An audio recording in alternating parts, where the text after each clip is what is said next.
That's very important, okay? Does anyone know why water is so detrimental to your electronic devices? Because it can ruin the inside of it. It can. Uh-huh. But do you know why it ruins it? What it's actually doing? Well, it cancels out all the electrical components. That's right. Diodes. That's right. It cancels it out. That's exactly what it's doing. That's right. That means that your phone cannot function because, yes, It pushes the electric. absolutely. It disrupts the gaps so that no communication of electrical signals can be done within your phone, okay?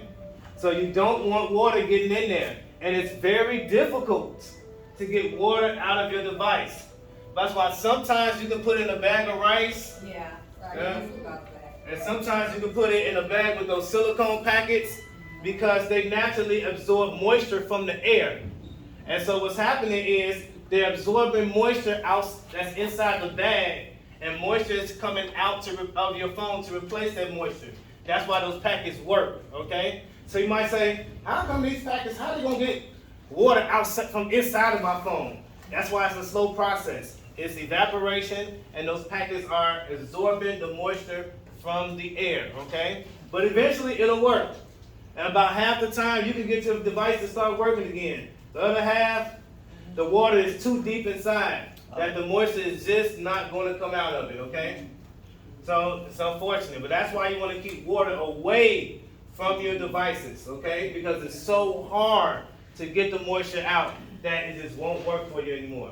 Got a Well, question? how long of a process does that take? It can take weeks, it can take months. Yeah. So Yes. it's better. It's better just to keep it away, and nowadays, if you can, go for a waterproof device. They make these phones now that are waterproof. You can drop it in your bathtub, drop it in the pool, okay? And they have these things called IP ratings.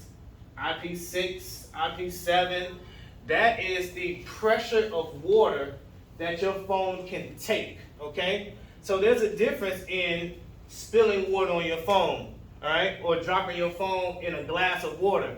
But if you drop your phone in the bottom of the ocean, the pressure of the ocean is going to squeeze water past all of the protections that they put, all the sealants and all the glue. The pressure of the water will still get through, and that's it for your phone, okay?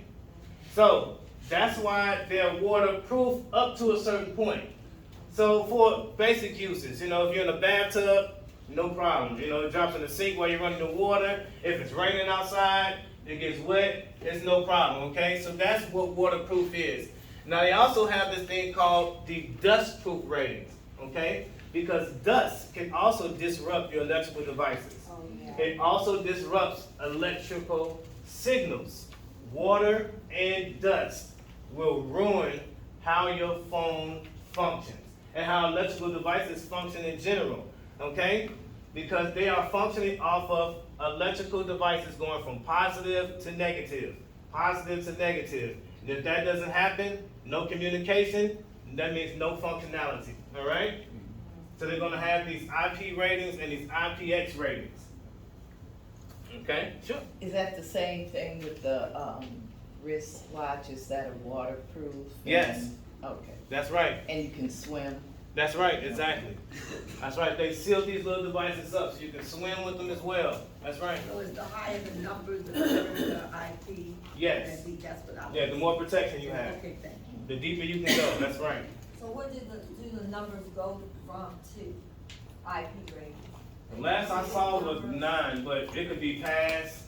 It could be at 12, 15. They're gonna keep making them more and more.